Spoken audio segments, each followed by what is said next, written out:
Hello everyone, we are from 1027. Today, our group will be discussing the economic impact of the integrated resorts in Singapore.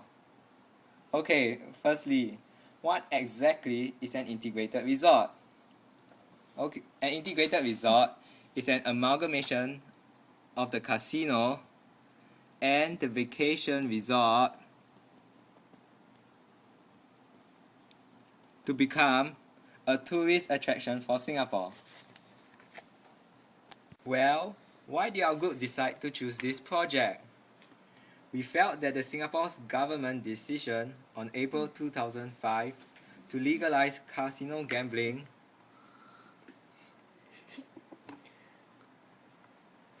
after a long-standing ban and allow the establishment of 2 casinos as part of the integrated resort was of considerable surprise.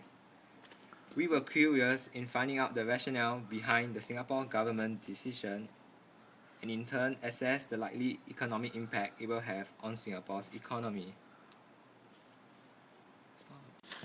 There are a few reasons our group found out why the government decided to allow the establishment of the integrated resorts.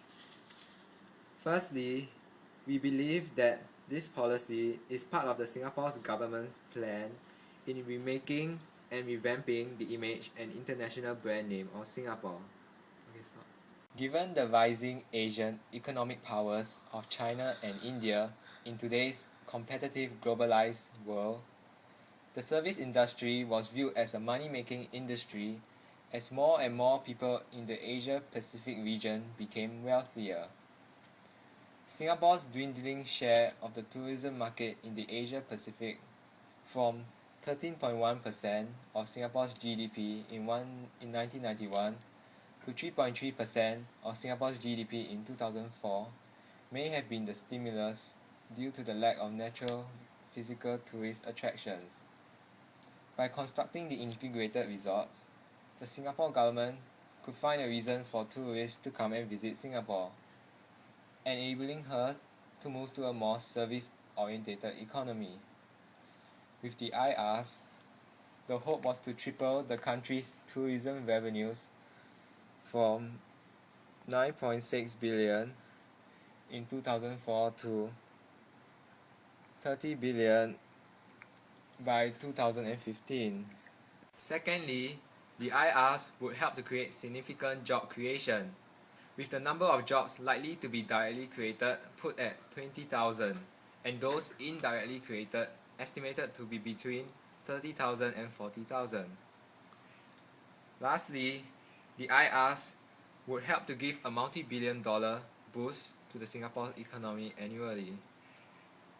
The 2 IRs are expected to add up to 1% to Singapore's GDP in the short term and in the long term up to 1.8% of Singapore's GDP. On a macroeconomic scale, we believe that the integrated resorts will lead to a substantial increase in aggregate demand. What contributes to AD rising would be firstly, domestic consumption expenditure. In the short run, majority of the locals would definitely visit the integrated resorts as a source of entertainment. Although the government has put up a $100 entrance levy fee for each 24-hour visit on Singaporeans to discourage them from visiting the casinos, we believe it will not prove to be a logistical deterrence to many locals.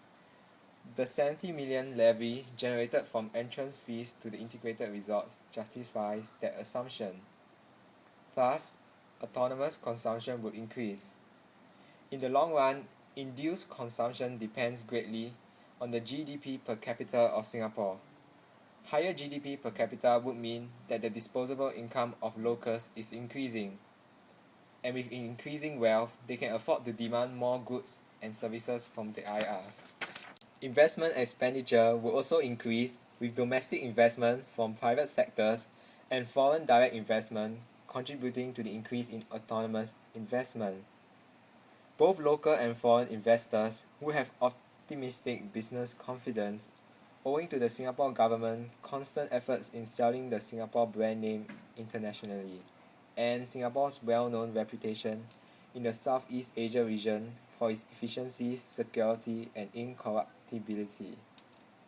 The recent lowering of corporate tax rates to 17% in Singapore will also provide the positive stimulus for investors. Finally, Singapore's good transport network to complement with the integrated resorts would draw investors to invest in the IRs. Hence, autonomous investments would increase. Government expenditure will also increase over time as money needs to be spent on rehabilitation clinics for gamblers addicted to gambling. Government expenditure depends greatly on the number of visitor arrivals. When more visitors visit the IRs, the greater the probability of people getting addicted to gambling. Hence, G will increase. Lastly, export revenue will also increase due to the large influx of foreign tourists visiting our country and purchasing on the goods and services from the IRs. We expect autonomous export revenue to contribute the most to the increase in Singapore's aggregate demand because the main proportion of visitor arrivals in the IRs account to foreign tourists. Export revenue depends greatly on the national income of tourists. If there is an increase in the national income of tourists, we will expect export revenue to increase. Assuming import expenditure remains unchanged, the increase in CIGX would cause aggregate demand to shift to the right. We believe that the increase in aggregate demand is an underestimate as we only considered people who visit the integrated resort solely for gambling purposes. People who visit the IRs for other purposes other than gambling were not considered. The opening of the integrated resorts will also cause changes to the aggregate supply curve. The IRs will create job opportunities, thus increasing the quantity of labor. The quantity of capital will also increase since investment expenditure increases. This will lead to an increase in productive capacity, causing the aggregate supply curve to shift outwards. Also, in the long term, the increase in investment expenditure may lower cost of production and cause the aggregate supply curve to shift downwards. In determining the final equilibrium income, the effect of the general price level is uncertain as it depends on the extent of increase of both aggregate demand and aggregate supply. If the magnitude of increase of aggregate demand is greater than aggregate supply, then the general price level will increase. However, we believe that it will not rise to a large extent, meaning that the inflation rate for Singapore will not increase significantly and will still remain low. This is because we believe that the Singapore economy is still currently recovering from the recent subprime mortgage crisis. Hence, equilibrium income is currently near the intermediate range and not nearing full employment level yet. Thus, output can be raised without such a sharp increase in general price level. If the magnitude of increase of aggregate supply is greater than the aggregate demand, then the general price level would decrease. But one thing is for certain, real national income would definitely increase independent of the extent of increase of both aggregate demand and aggregate supply. However, we do not expect real national income to increase by a large extent because of the low multiplier value Singapore has. Specifically, its K value is of 1.33 in 2004. Okay, stop. As of Singapore's currency, our group expect that the opening of the IRs will lead to an increase in tourist arrivals to visit the IRs. This will lead to an increase in demand for Singapore's currency. In a freely floating exchange rate regime, the increase in demand for Singapore's currency will lead to an appreciation of Singapore's exchange rate. This will lead to the price of Singapore's exports to increase in terms of foreign currency, while price of Singapore imports would decrease in terms of domestic currency.